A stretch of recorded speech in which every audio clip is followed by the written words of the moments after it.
আসসালামু আলাইকুম রহমতুল্লাহ। সুপ্রিয় শিক্ষার্থীবৃন্দ, আশা করি তোমরা সবাই ভালো আছো। এই ভিডিওটা তৈরি করছি ষষ্ঠ শ্রেণীর শিক্ষার্থীদের জন্য। 2024 সালে ষষ্ঠ শ্রেণীর বার্ষিক পরীক্ষার নমুনা প্রশ্নপত্রের সমাধান নিয়ে আজকে আলোচনা করব। ষষ্ঠ শ্রেণীর বাংলা বার্ষিক পরীক্ষার নমুনা প্রশ্নপত্র 5 এর তৃতীয় পর্বে আজকে আমরা দেখব দৃশ্যপটবিহীন রচনামূলক প্রশ্নের উত্তর।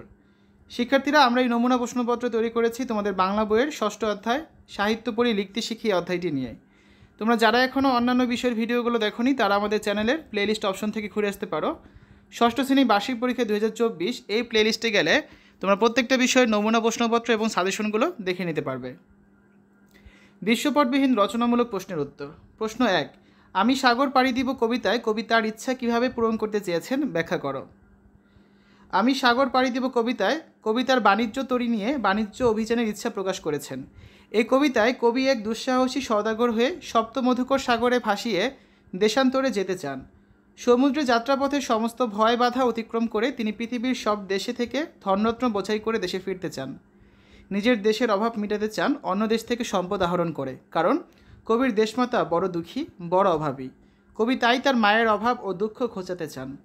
দেশমাতাকে সুখী করাই কবির জীবনের একমাত্র ব্রত। কবি মূলত স্বদেশকে সমৃদ্ধ এবং উন্নত করতে স্বদেশের জিনিস বিদেশে রপ্তানি এবং বিদেশের মূল্যবান জিনিস স্বদেশে আমদানির ইচ্ছা প্রকাশ করেছেন আমি সাগর পাড়ি দিব কবিতায়। এই কবিতায় মা ও স্বদেশ একাকার হয়ে আছে। প্রশ্ন 2, বাঁচতে দাও কবিতায় প্রকৃতির প্রতি সহমর্মিতার বিষয়টি কিভাবে প্রধান হয়ে উঠেছে ব্যাখ্যা করো। বাঁচতে দাও কবিতায় প্রকৃতির প্রতি সহমর্মিতার বিষয়টি প্রকৃতিকে স্বাভাবিক নিয়মে চলতে দেওয়ায় অনুকূলভাবে প্রধান হয়ে উঠেছে। কবি এখানে মানুষের সঙ্গে প্রকৃতির অবিচ্ছেদ্য সম্পর্কের দিকটিকে গভীরভাবে উপলব্ধি করেছেন। মানুষের কারণে প্রকৃতি যদি আপন গতি ঠিক রাখতে না পারে তাহলে মানুষের জীবন বিপর্যস্ত হয়ে পড়বে। পরবর্তী প্রজন্মে টিকে থাকার উপযোগী কোনো আশ্রয়স্থল থাকবে না। অথচ মানুষ প্রকৃতিকে নিজ হাতে ধ্বংস করছে, কবিতা সমর্থন করেন না।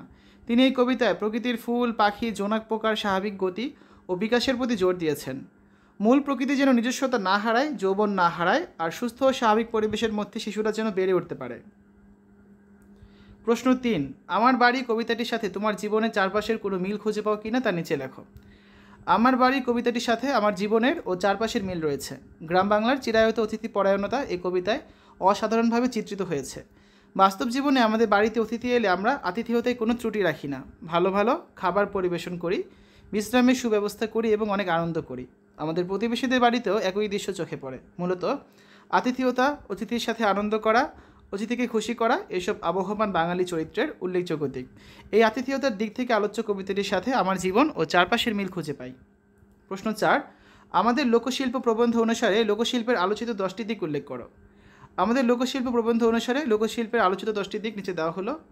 আমাদের লোকশিল্পের ঐতিহ্য এবং গৌরব, ঢাকায় মসলিনের খ্যাতি ও জামদানির পরিচিতি, নকশিকাঁথার প্রচলন তৈরির সময় ও জীবন ঘনিষ্ঠতা, খদ্দর বা খাদি কাপড়ের বৈশিষ্ট্য ও প্রস্তুত প্রণালী, তামা, কাঁসা, পিতল প্রভৃতি ধাতব পদার্থের তৈজসপত্র, মৃৎশিল্পের বিভিন্ন জিনিসপত্র ও পোড়ামাটির অতুলনীয় বৈশিষ্ট্য, বাঁশ ও বেতের তৈরি বিভিন্ন জিনিসের ঐতিহ্য ও ব্যবহার, কাপড় দিয়ে পুতুল তৈরি ও শোলা শিল্পের উৎকৃষ্ট নমুনা, বাড়িঘরে তৈরি শিকা, হাত পাখা, ফুল পিঠা ইত্যাদি নানা জিনিস তৈরি, লোকশিল্প সংরক্ষণ, সম্প্রসারণের গুরুত্ব এবং প্রয়োজনীয়তা।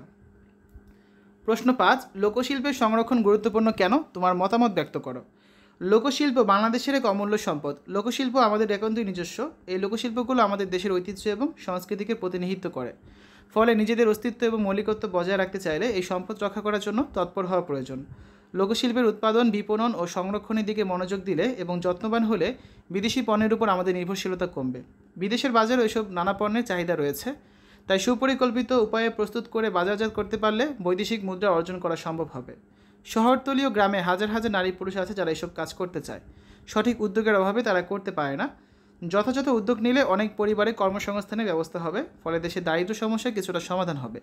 মোট কথা, জাতি হিসেবে নিজেদের ঐতিহ্য এবং সংস্কৃতি বহির্বিশ্বে তুলে সম্পদ সংরক্ষণ করার কোনো বিকল্প নেই। শিক্ষার্থীরা, এই হচ্ছে আজকে আলোচনা। আগামী ক্লাসে অর্থাৎ 4 নম্বর পর্বে আমরা দৃশ্যপট নির্ভর রচনামূলক প্রশ্নের উত্তরগুলো নিয়ে আলোচনা করব।